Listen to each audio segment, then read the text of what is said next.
Welcome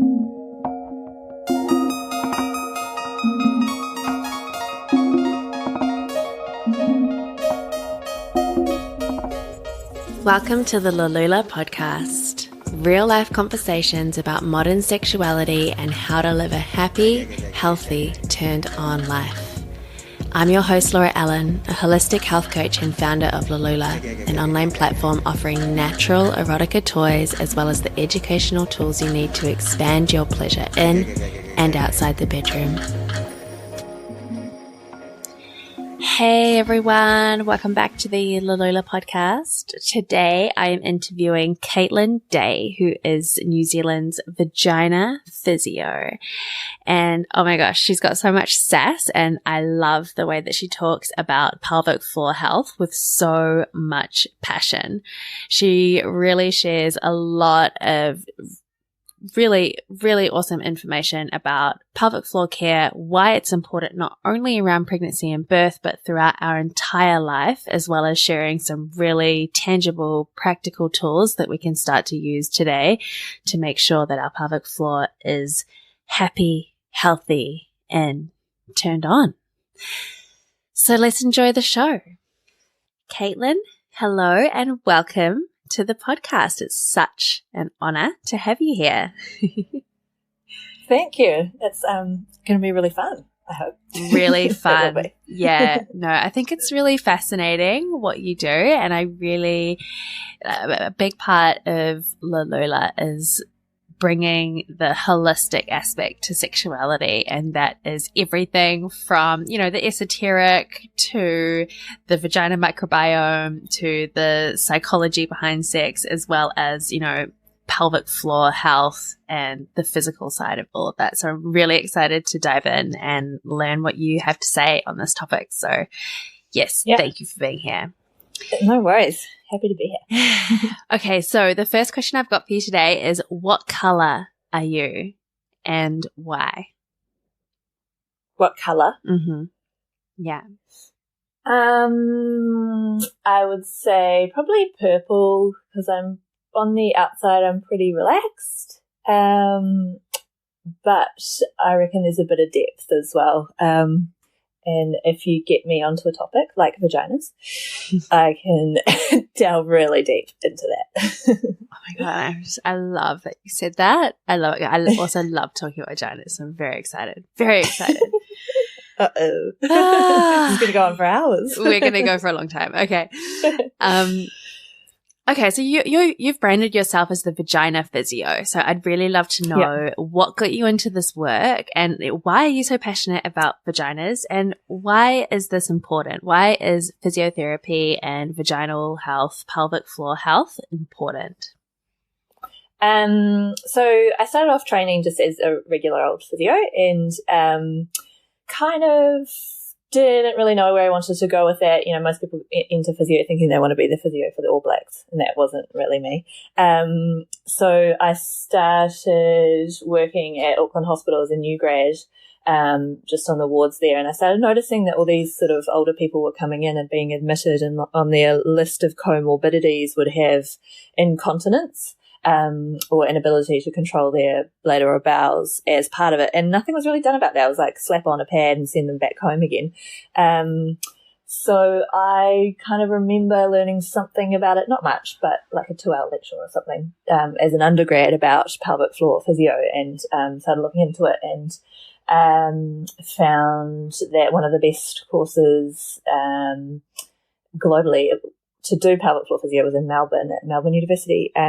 So, and it was just kind of the right time of life for me and my husband, well, partner at the time, to move to Melbourne and start studying it. And little did I know, I thought I was just going to learn about like pelvic floor squeezes and like stopping leakage of urine. But it took me 2 years to study part-time as well as work as a women's health physio to complete that. And it was mostly on the pelvic floor. So as part of that, we learned about bladder control, bowel control, prolapse, pelvic pain, sexual dysfunction, and then sort of the effects of pregnancy, childbirth, menopause, other things on the pelvic floor. So it was actually a really, really wide breadth of subjects, and that was really awesome. I just loved it, and started to work a bit more in the area and realized that nobody talks about their vaginas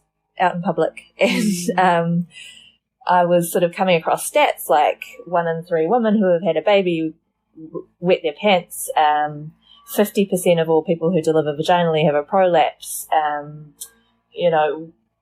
1 in 8 women have painful sex. And it's just like a really high amount of people, and you wouldn't know because nobody talks about their like vulval pain being really sore today, so just nobody knows about it. And it's and that sort of goes with the sort of stigma around vaginas and vulva and genitalia for a woman, whereas a men, they can feel and play and touch their penis all the time and talk about it, and nobody really blinks an eyelid. So I started the Vagina Physio as a blog just to kind of, I don't know, because I had a lot to say.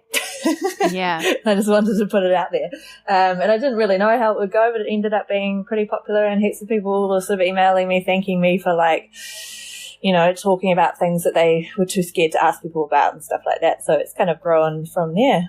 So now I work as a pelvic floor physio at Auckland Hospital and Green Lane hospitals part-time, and then I have my own little private clinic which I do pelvic floor physio and a bit of Pilates and exercise for pregnant and postnatal women. Epic. So what were some of the like most common things that women were really going, oh, thank you so much for shedding a light on this? Prolapse, a big one, because it's really common, and I don't say nobody, but most women aren't told about the risk of prolapse whilst they're pregnant. The biggest risk factor for prolapse is a vaginal birth, but people will be told the risk of a cesarean because it's major abdominal surgery, but often a list of the risks of a vaginal birth aren't gone through with a pregnant woman as well. So women often feel a little bit ripped off, like after they've had a baby and they're like, I had no idea that this was even a thing, and now I've got a prolapse and I've got no idea where to go or who to talk to, or, and if you Google prolapse, don't Google prolapse. That's my one piece of advice, never Google prolapse. Then, you can end up with these lots, horror stories and terrible pictures and things like that. So it's, I think that was the big one. And as I've written more articles, painful sex has been quite a dominant one as well. And getting back into sex after childbirth can be totally terrifying. So I wrote an article on that, and that's been received quite well and picked up internationally and kind of shared around social media as well, which was pretty cool. Yeah, I'd love to get a little insight to that article. We can link to all of these articles in the show notes, but cool. I'm sure we'll be discussing bits of them throughout the episode. So okay, I just want to go back to real basic, super 101 for anyone who's listening to this going, what the fuck? Let's just give a really high level overview of what the pelvic floor is, and Okay, so your pelvic floor is a diaphragm, basically. So it's a sling of muscles that goes from your pubic bone back to your tailbone behind, and then to the 2 sit bones or the bony bits in your butt on either side. So it makes up like a diamond shape. It's not just muscle, it's also ligaments or fascia, connective tissue, nerves, blood vessels, and things like that. And it makes up the floor of the pelvis. There are 3 passages that run through the middle of the pelvic floor. So at the front, you've got the urine tube, the urethra. Behind that, you've got the vagina. And then behind that, you've got the anus. This is for women, obviously. Males have one less hole. But then your pelvic floor, the muscles, they're kind of postural muscles. So they work a lot of the day, they're sort of very small, contracted to kind of hold everything in, basically, stop everything from falling out the bottom. But they also squeeze strongly to stop against pressure, such as a cough, sneeze, lift, run, things like that, to stop leakage from the bladder or the bowels. So that's one of the functions, stop leakage. The other function is to hold your organs up. So a prolapse is when some of the organs, one or a couple of the pelvic organs have dropped into the vaginal area.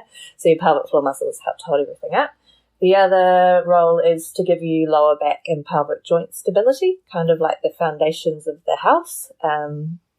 So often with back pain, there can be a bit of pelvic floor dysfunction too. And then the last function is sexual function. So it provides sensation during sex and has a role in orgasm with the rhythmic contraction of the pelvic floor muscles too. So pretty important muscles, but we tend not to really think about it until something goes wrong with them, which is often. Yeah, that's the thing. I mean, we go to the gym to, do squats and work on our booty, and, we eat healthy food to nourish our digestive system, yet pelvic floor health is just not something that we are, one, aware of, or two, put any effort into unless we're, having a baby, essentially. Yeah. Yeah. Or we've got a serious issue in that area. So yeah. It's really interesting. And one of the questions I've got for you is, like pregnancy is a big topic within this, but, is pelvic floor care and pelvic floor health something that, young women, like in their early 20s who aren't even thinking about having kids, important as well? Like, is it something that we should kind of always be consciously aware of and maintaining throughout our life? Absolutely. I think that, sex education, particularly in New Zealand in schools, is terrible. But I think pelvic floor health should be, even just like briefly touched on to make the awareness there. And the reason is because so they've done research actually in New Zealand. They did a good big paper on high impact athletes, nulliferous high impact athletes, so meaning never had a baby or been pregnant before. So often, teenagers who are doing high impact sports, so anything where your foot hits the ground repeatedly, like running, netball, soccer, those kind of sports. And they've found a rate of prolapse higher in those women than women who hadn't had baby but don't perform those sports. And that's because it's a repeated force through the pelvic floor area has kind of caused a bit of laxity and caused prolapse. And these people haven't even thought about having babies yet. So that's really interesting. And also, the rate of painful sex. I mean, I see the sort of three main groups when it comes to dyspareunia, which is painful sex. One is sort of late teens, early 20s, possibly first starting to have sex and had sex and has had pain since the very start and thought it would get better but didn't, or has started to experience painful sex due to maybe like a new partner or a really stressful time of their life or something like that has caused it. Then there's the people that come to see me after they've had a baby, they have painful sex, and then there's sort of the postmenopausal atrophic or postmenopausal vagina that causes painful sex as well. But the vast majority, particularly in the public system that I see, is sort of the younger, late teens, early 20s. So they're not looking to have kids, but their pelvic floor needs a lot of work. So it's absolutely not only to do with pregnancy and childbirth. Our awareness should really start around menarche, where we start to get our periods. And so what would pelvic floor education look like for you? I mean, if you could go into schools and create a curriculum or class on pelvic floor care for your life, what would that look like for you? It's hard because it would be like a whole year of yeah, right, yeah. But I don't know. I think the basics, like how I just explained the pelvic floor and the function of it, and then possibly just a bit of explanation of what can go wrong. So the incontinence, leakage of urine, when you laugh, cough, or sneeze or run is not uncommon, but it's not normal, and that needs to be addressed, and it will get worse if left untreated. Or this feeling of bulging in the vagina, which can be a prolapse, or difficulties emptying your bowels, constipation, just addressing toileting habits, particularly as young women. We learn sometimes some pretty terrible toileting habits when we're young, just because school toilets are gross and we don't want to go there, so we hold on. We don't want to poo in public, so we hold on and cause constipation, and then we strain, and then our pelvic floor takes a hit because of that. And so, toileting habits, awareness, and then just somewhere to go or who to talk to if something's wrong. What about holding in farts? Holding in farts. Do you know, I've never been asked that before. I don't think there's anything wrong with that, because it's not going to stretch, it's not going to cause constipation. But if the fart is going to be followed by a poo, then you're probably trying to hold in a poo. You don't want to hold in a poo. Always just go. Oh my gosh, I just, because, this is so horrible, hopefully not overshare, but it's like when you first start dating someone or something like that, and you kind of don't want to fart in front of them, or even if you're just at work, or there are sometimes situations when you just can't fart, what I mean? Totally. And by the way, there's not such no such thing as too much information when it comes to me. I've pretty much heard it all. Great. But you should be able to hold on to a fart until it's socially appropriate to do it. And if you can't, that's a sign of pelvic floor dysfunction. Oh, okay. Wow. Yeah. Okay. Awesome. Oh my gosh. We've really covered a lot of ground already. Yeah, I know. I love it. This is good. My next question is, I really want to dive into the myth of the tight pussy, because, I work with yoni eggs. I sell yoni eggs in the store, and I have women come to me who are just like, oh, I'm so excited to use my yoni egg. Can you tell me how I can make my vagina tighter? And, I want to do all of this circus tricks with my pussy and all this kind of stuff, which, learning how to have a fit vagina is a good thing, I'm guessing, but the goal is not to get a tight pussy, because that can cause a whole stream of health issues. So I'd love it if you could tell us about that. Yeah, absolutely.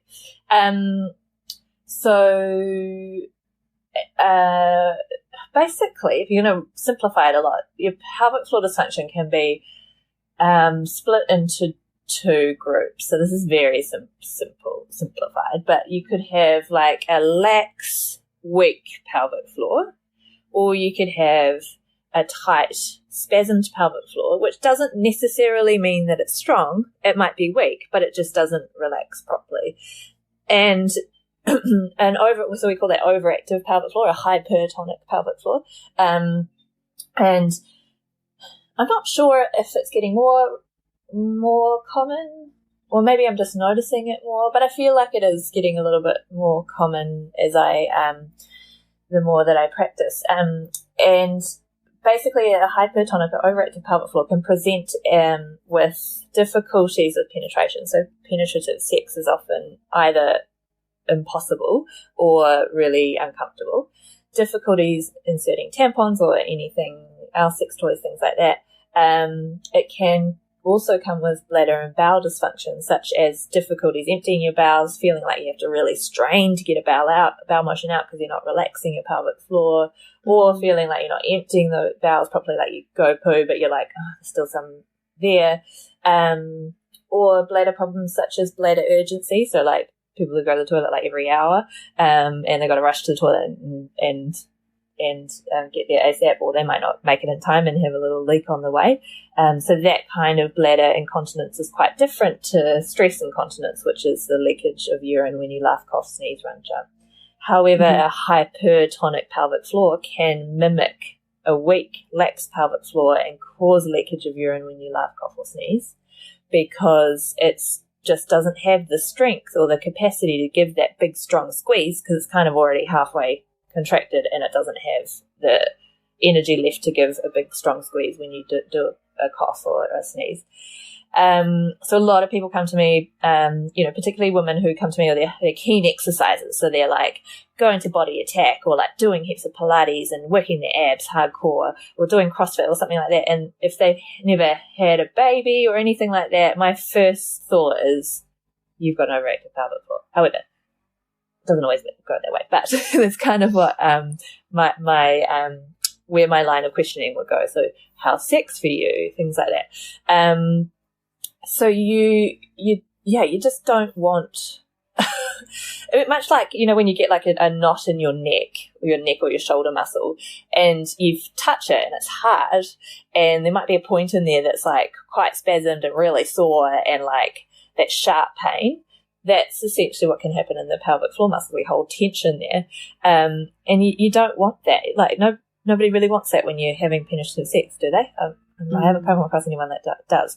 And that can come from overworking the pelvic floor muscles, either through, these sort of internal weight, yoni eggs and things, or through external exercises like heaps of core exercises or lifting heaps of heavy weights and things like that, or it can be a psychological thing. So people might experience painful sex after having a really traumatic time. It might be some sort of sexual trauma, or it might be really stressful time, job change, sell the house, things like that. Or sometimes there's just like no reason that you can think of, and someone just presents with an overactive pelvic floor. Type A personalities kind of hold tension in the pelvic floor. So it's I spend a lot of my time educating people on that, and also a lot of time teaching people how to relax their pelvic floor, and that takes longer than teaching people how to contract their pelvic floor. It's kind of reversing what they know. So is that have I done? Yeah, you hit the nail on the head. I mean, I'm always saying that it's, working with, because I have a yoni egg practice, and it's such a beautiful, beautiful part of my life. And it's something that I really love and cherish, and, I really contribute it to my sexual health. But, 50-60% of what I do with it is relaxation and enjoyment and, the self-care aspect and the self-love aspect of the practice, as opposed to hardcore exercising and so on. So, I think it's really about like your intention going in. Yeah. And it's really important to, check yourself before you wreck yourself, like literally. Yeah. And make sure that you're going in with the right intentions in this practice, and not cause any harm. So I think the next thing, there's something that I wanted to ask really quickly. So say someone's like got a really sort of tension stressed pussy, like what are some of the ways that they can start to relax? Say I've got someone listening and they're like, oh my God, I'm so tense in there. Like, how can I chill out? The first thing is figure out what's going on in the brain.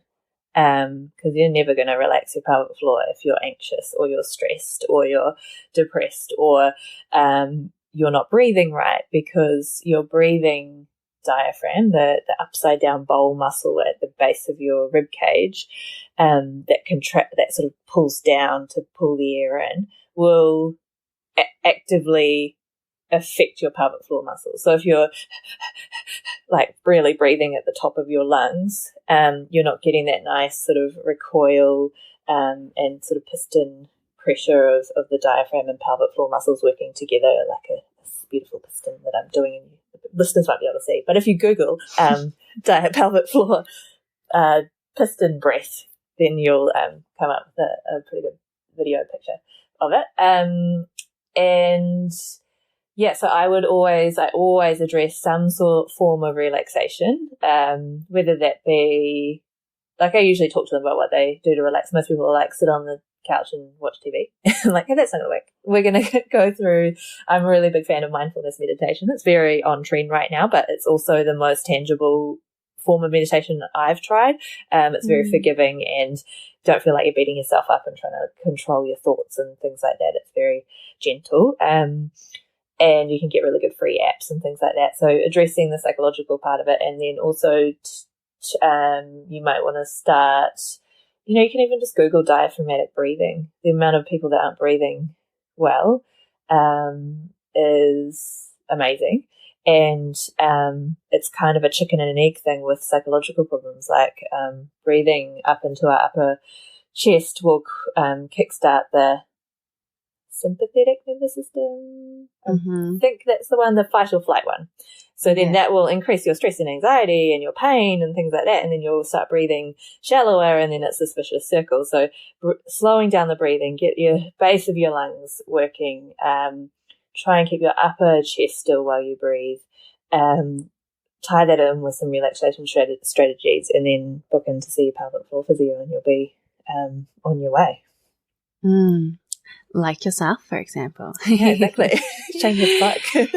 Yeah, God, it just goes, it is so holistic. And I love what you say about meditation, because, I honestly just think that meditation is pretty much the closest thing to a magic wand that I've ever come across for like so many reasons. And now apparently our pelvic floor health too. So, if you look at the evidence behind mindfulness, it's actually like it's totally a magic pill. Like pain, stress, anxiety, breathing problems, like it's all got like so much scientific, really good stuff behind it to show that it works. So we should all be giving it a go. Amen. Honestly, like meditation, get involved. If you don't have a regular practice, then like, honey, you got some catching up to do for sure. It's a whole new world out there. Okay. So let's talk about pregnancy, and let's talk about leading up to pregnancy and how women can, prepare for pregnancy and for birth when it comes to pelvic floor health. I'm guessing that it's like so unique to every individual woman, and they will have like specialists around them to give them specific advice. But just on a general awareness level, like what are some things that we need to be mindful of and prepare our bodies for? Do you mean pelvic health wise? Yeah. You know what? They probably don't have that many specialists around them. Like they'll have their midwives and obstetricians, and there are some great ones out there that will talk to them about their pelvic floor and suggest that they see a pelvic floor physio. But the vast majority of pregnant people I see haven't had anything taught to them. So like gold standard, what would be awesome is if someone came to a pelvic floor physio, booked themselves in previous to trying, or whilst they're trying to get pregnant, to get a pelvic floor check, know what their baseline is, and some tips on how to manage their pelvic floor during and after pregnancy. And I think a big part of what I do when I see people when they're pregnant is actually gear them up for what to expect after they deliver. When you're pregnant, you just want to focus on the birth and get the baby out. And then everybody that you talk to that's had a baby is like, oh my God, I wish I'd like known more about what happens afterwards, whether that be with baby cares, but also with your own body and what's normal and what's not and things like that. So, and the reason why I say before you get pregnant, get a pelvic floor check is to know whether you are overactive in your pelvic floor, hypertonic, or whether it's good functioning, you just need to maintain that, or whether it's weak and you need to get strength now before you've got all the extra stresses of the baby weight and gravity and big boobs, bearing down on the pelvic floor area. And it's never too late to start a strengthening program for a weak pelvic floor, but if you start in a really good place, you're not going to have to work quite as hard to keep it that way. I would, and it's not, we've talked a lot about pelvic floor and pelvic health, but we also learn a lot about general stuff like general exercise during pregnancy, pelvic joint pain, low back pain during pregnancy. So we can have a lot to offer with advice on how to keep comfortable during pregnancy, how to recover the best way possible after childbirth, whichever way you do it, and how to just like how to keep fit and be active during pregnancy, and the best and safest way possible to do that. Yeah, because, well, that's the key word, hey, like the safest way. I also have a lot of pregnant, like new mothers come to me and ask me about, yoni eggs and, how to get their pelvic floor back essentially because they want to start having sex and so on. And I always tell them to go and see a specialist first before engaging in any type of internal practice because it's so important that they get a proper diagnosis. I mean, if they've had a traumatic birth and they've got all of these things to consider, not to mention there will most likely be specific exercises that they personally need to do. There's no one size fits all. Absolutely. So, so maybe you could just shed a little bit of light on, post-birth aftercare. What are some of the best things to do? Generally, obviously, like after saying that, we know that it's unique for everyone, but what are some of the things that we can be prepared for, and like how can we start to think about getting back, or I don't think there's ever a going back, is there? It's more just like coming to term, like getting into our new body and like living in this new kind of way. So I think the first 6 to 12 weeks should be a lot of rest and rehabilitation. Like your body has gone through so much change during pregnancy, like 9 months to grow a baby and to stretch around it. It feels like a hell of a long time when you're going through it. But in the scheme of things, a really short amount of time to undergo that much stretch and that much change. So your body's like kind of in shock. And then childbirth itself is like a huge thing on your body, whether it be a vaginal birth or a Caesar, it's massive. And so you're like any other soft tissue injury. Like if a rugby player did tore his hamstring, he would be off the field for 12 weeks. He'd be keeping it pretty, keeping his weight off it or resting it for a good 6 weeks or so, and then doing specific strength training, physio-led after that, and then would do his practice drills. And only, it might be, if he's torn his ACL or something, it might be a good year or so until he's back on the field. Whereas I think there's a lot of pressure on women to get back into their Lululemon leggings at 6 weeks postnatal and go for a run, and it's just unrealistic. And it might be realistic for some people, but there is a lot of cultural things to it. And I find this, I don't think there's any evidence behind this, but what I see is the Chinese culture, who go into their confinement for 40 days after they give birth. They go, and I think, I don't know the details around it, but they stay at home, and I think their mum comes over and does everything for them, cooks for them,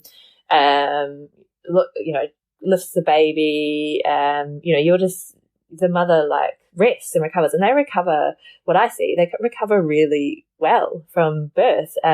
Often, after that confinement period, they might be sort of at a loose end as to what to do next. But I think Westerners tend to we don't really have that village around us to help often, so we do too much in those early days.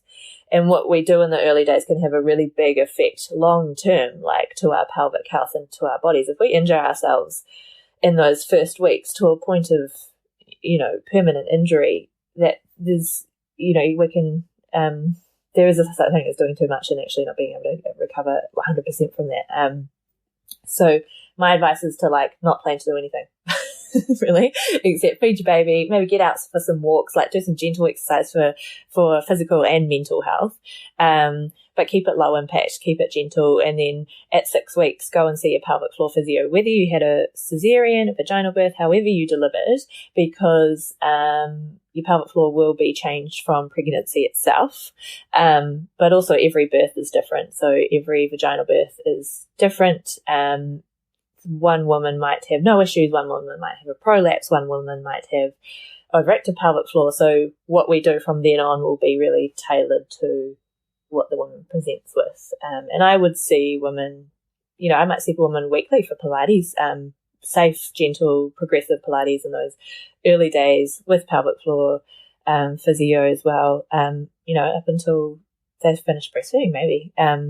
Or I might just check in every so often, every month, how's that pelvic floor doing? How's the prolapse going? Do we need to put a pessary in? It's really, really different for everyone. But and in France, everyone has 10 sessions of government-funded pelvic floor physiotherapy after they deliver, whichever way they're delivered. And so we're really lacking in that in New Zealand, in Australia, and other countries. But ideally, that's what we would have. Unfortunately, we don't do that, and women have to kind of seek it out themselves. Yeah, right. So it seems really important. Obviously, no, sorry, not obviously, but I am, I don't know why I just said that. Anyway, I am so excited. I'm all about this whole it takes a village to raise a baby thing. And I am so excited. I cannot wait to just like be adorned after I have a baby and just like receive, it's like, I can't wait to get all the support and just, be like really looked after. And, I think that's a big thing that we struggle with. And it's like, asking for that help, even, preparing for that help, whether it's from family or friends or our local community. And just, like really kind of accepting the fact that this is such a special time. And like it is so special. And let's just like make the absolute most of it because, we've got our whole lives to do and do and do and do. So let's just receive the love and support from everyone around us and totally let just say yes bodies. When someone wants to offer help, just always say yes. Yeah, totally. Can I? Yep. Yeah. Straight away. Yeah. I love it. Okay, so I really love to give the listeners something that they can do like today. Like, okay, what is something tangible that they can walk away with after they listen to this and go, okay, I want to have like a fit and healthy and, like soft and relaxed and just, beautiful pelvic floor. What do I need to be doing to make that happen?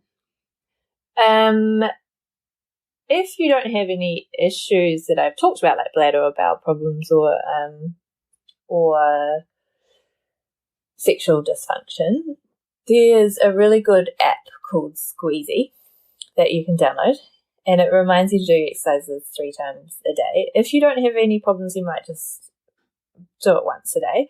And I think reading through the information on that and doing your pelvic floor exercises in itself, like your awareness of the area, if you've never thought about it before, if you start to get awareness of that area, you might find that you start doing your exercises and even just like learning to squeeze it and relax it, you might find that like, oh, maybe I did have a bit of bladder urgency, or maybe I was sort of rushing to the toilet. Maybe that's better now, or maybe sex is better because my pelvic floor is working a bit better now.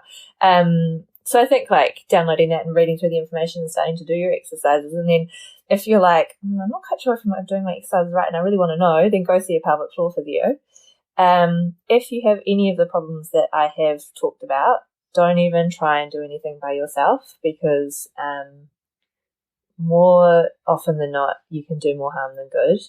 Then if you go and see your pelvic floor physio and you are led physio-supervised pelvic floor exercises, and it's not just pelvic floor exercises, it's like bladder health, bowel health, how you're fully exercising, how's your mental health, things like that. It's a very holistic view that we take. That is the gold standard for treatment, and what all the evidence says needs to happen is a guided pelvic floor physiotherapy session, maybe over a few months with your physio. And there's a couple of ways around how people can do that. So if you want to go through the public sector, you'll need to go to your GP and get a referral to the pelvic floor physiotherapies at your local DHB. Most DHBs have a pretty big wait list, so don't expect to get an appointment in the next month or two, sometimes even like up to a year, depending on where you live.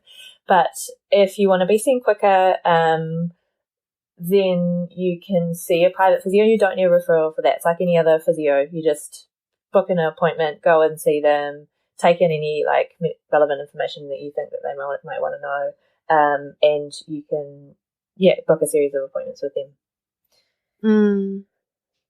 When there's a will, there's a way. Yeah, absolutely. I know that's yeah, there might be some people who might cringe a bit at me saying that because, yes, everyone's circumstances are different, obviously. But, you know, what I usually find is that I always prioritize my health, whatever kind of modality that is relevant at the time. Yeah. And I work in sexuality, and I'm so fascinated about all of these different avenues of, you know, what healthy sexuality looks like, because when something is wrong or off down there, it affects my entire aura. Like my chi is off big time. Yeah. And, you know, I'm just really, really passionate about living like my, you know, hashtag best life. And to do that, I need to be making sure that, you know, I'm functioning in the best way possible. So yeah, it's about what we prioritize and making sure that we're doing whatever we can to be happy, healthy, and turned on. So totally. Yeah. Work from the inside out, I say, with your health. Straight up. Amen, sister. Awesome. Well, yeah, heaps of amazing information. Thank you. I've got a couple of quick cues to wrap up our episode. And the first one is, how do you cultivate more pleasure in your life? How do I personally? Or how does How do you personally? Yeah, we're going to go all in for you now. Oh God.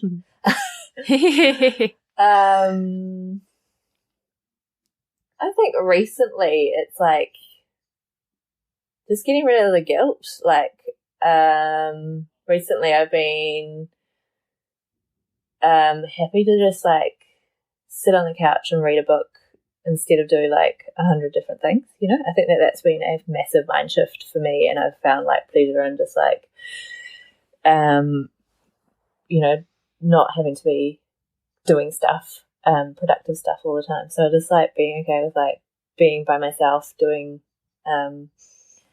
lazy things, what I would have classed as lazy in the past, and yeah, just like hanging out with my daughter, not really doing anything planned, not trying to get anything done. Yeah, just getting rid of guilt of like having to do stuff all the time. I love that. Yeah. Thanks for sharing. Yeah. It's been a journey, so but yeah, we've got there. Yeah.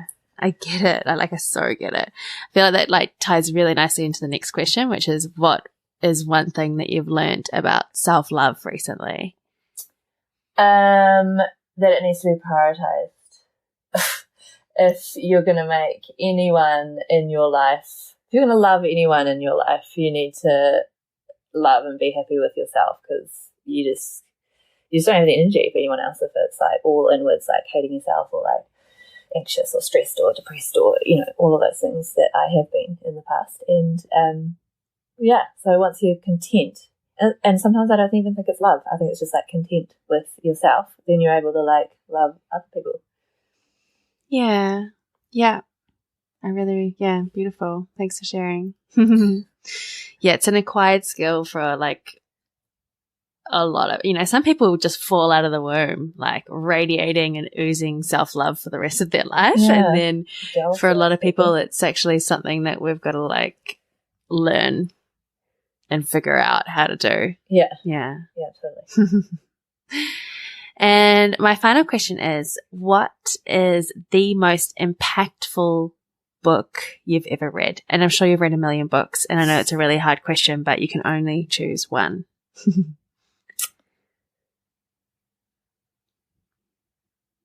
Oh God, I need time.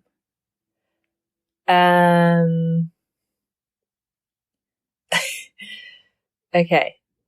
I'm just thinking of this one because I read it really recently, and because of this stage in my life. It's called Smart Mothering. It's by Dr. Natalie Flynn, who is a psychologist in maternal mental health. And she digs into the evidence behind certain parenting, and literally just like black and white, this is what the evidence says, this is ways around if you're struggling with it. And I found it really releasing of a lot of the stress and anxiety that goes around being a mother, whether you're doing things right. And basically the biggest thing I got from that is like, you don't have to be an amazing mother, you just have to be good enough. And that was like this big release, and permission to just be good enough was like amazing. And she's a New Zealander as well. She's set up the maternal mental health, helped to set up the maternal mental health in ADHB, which is an incredible service. So, yeah, I really enjoyed that. Amazing. Thank you. And represent to all of the amazing Kiwi women who are doing cool stuff for the community here. So, totally. Yeah. We're going to link to that in the show notes as well. Yeah. Okay. Gosh, great conversation. Yeah, heaps it's been really heaps fun. of hot tips in there. I'm very excited. Yeah. And just thanks again for your time. You're awesome. No worries. Really good chat. Thank you. Thanks for having me. If you enjoyed this episode, hit like and subscribe on your favorite podcast app. And don't forget to share it with someone who you think could benefit from hearing it too. You can also sign up for Lalulah news and stay up to date with all the juicy content that we only share on email. And I want to take a moment to honor you for following your curiosity and prioritizing your pleasure in this way. And until next time, thank you so much for listening, and I'll be back with another episode soon.